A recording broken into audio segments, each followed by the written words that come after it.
First thing you're going to want to do before you can remove the tire is to release the brakes here if you do not have coaster brakes. And there is a slot right here on the lever housing, and there is a lock nut with a slot in it as well. You want to line that up, pull on your cable, pull it out of the lever there, and do that. What we have here today is a bicycle that the tire is not holding air, so I flipped the bike upside down, rested it on its handlebars there, and I'm going to remove the rear wheel.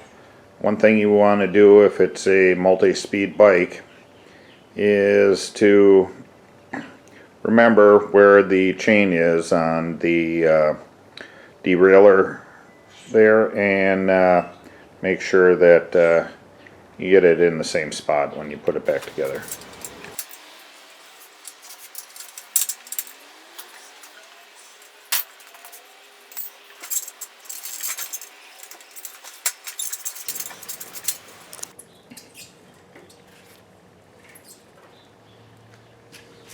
Next, what I'm going to do is take the core out of the valve here, and you just have a little fork tool like this. If you don't have one of these, very inexpensively you can purchase a little cap from the auto parts store.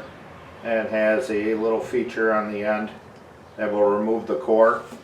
And if you're in a pinch and you don't have that, you can just go ahead and bleed all the air out of it, and that should be okay if you don't want to purchase one of these.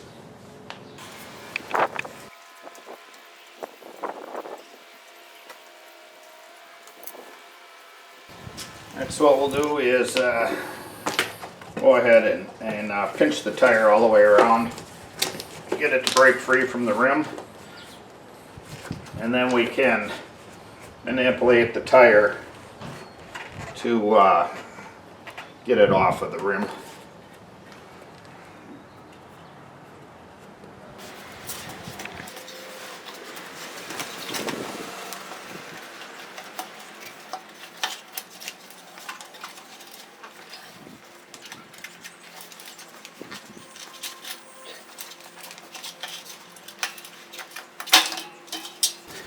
Best when you pull the tire off is to have this part where the valve stem comes through be the last part to pull off. We'll just simply take the inner tube out of the tire there. Okay, I put the valve core back in and pumped it up and put a little air in here to see if it was leaking, and so far it's not leaking because I put in a different core. I just went to a local Goodyear dealer. They gave me some for free. You can just ask for a couple of cores, and typically they'll have some used ones sitting around, and they'll be generous enough to give you some. You can also purchase them. There's two different kinds. The gold kind is for these kind of inner tubes, and they gave me a silver one as well.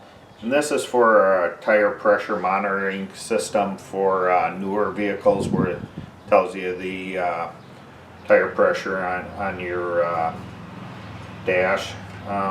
And so if you go in there and decide that your valve core is leaking, you can just go ahead and ask for them, and they'll typically just give you some. And you would want the gold color. Next thing you want to do is check your little rim strip here.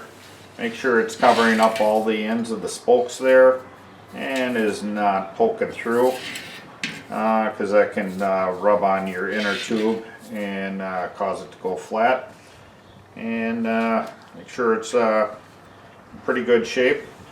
And then after that, we're going to take some talcum powder here and then put it on the rubber of the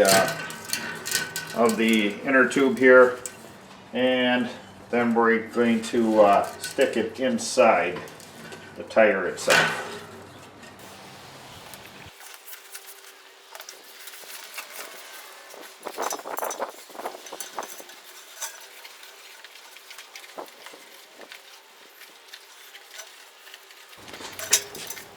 And we'll take and line up our valve stem here with the hole.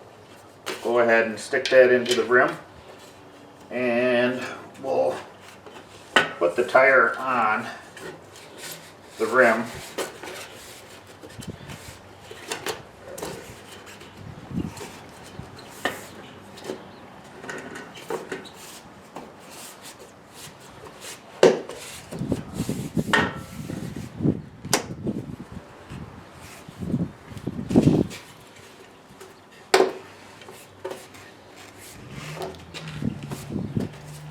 And you just stretch it on there and it'll pop all the way around.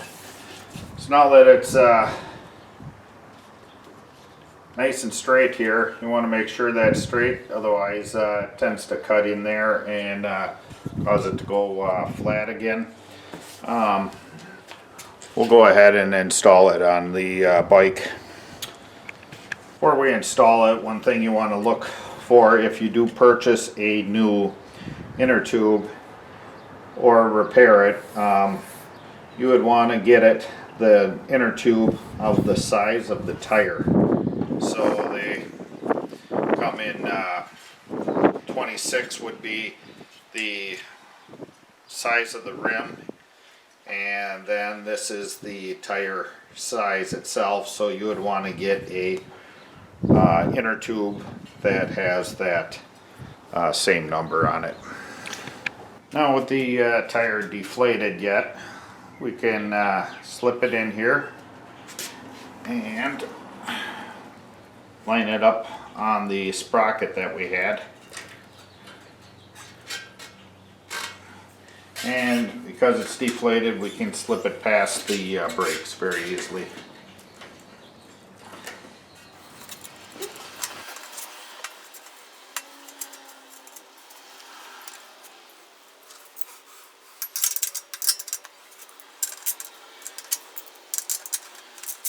Thing you want to make sure is your tire is straight in the frame here on the back, and there'll be an even distance on each side. That'll help with your brakes, and then we can finally tighten down the axle in the back. Okay, now I'm going to hold the valve stem here, then put some air in it.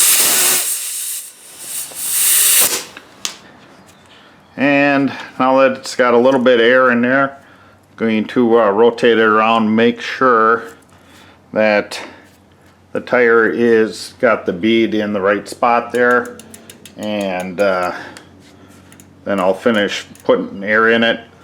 We'll put the valve cap back on, take the tire gauge and check the pressure on there. This one happens to need 40 psi. And then we'll reconnect the brake cable. Okay, so we'll take our brake cable here, line up those two slots there, pull our cable out, insert it in the little holder here.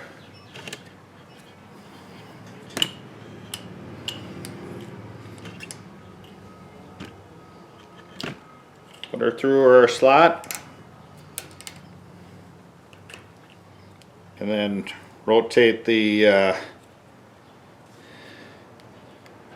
ferrules there so it's not lined up with this slot here. We're all done.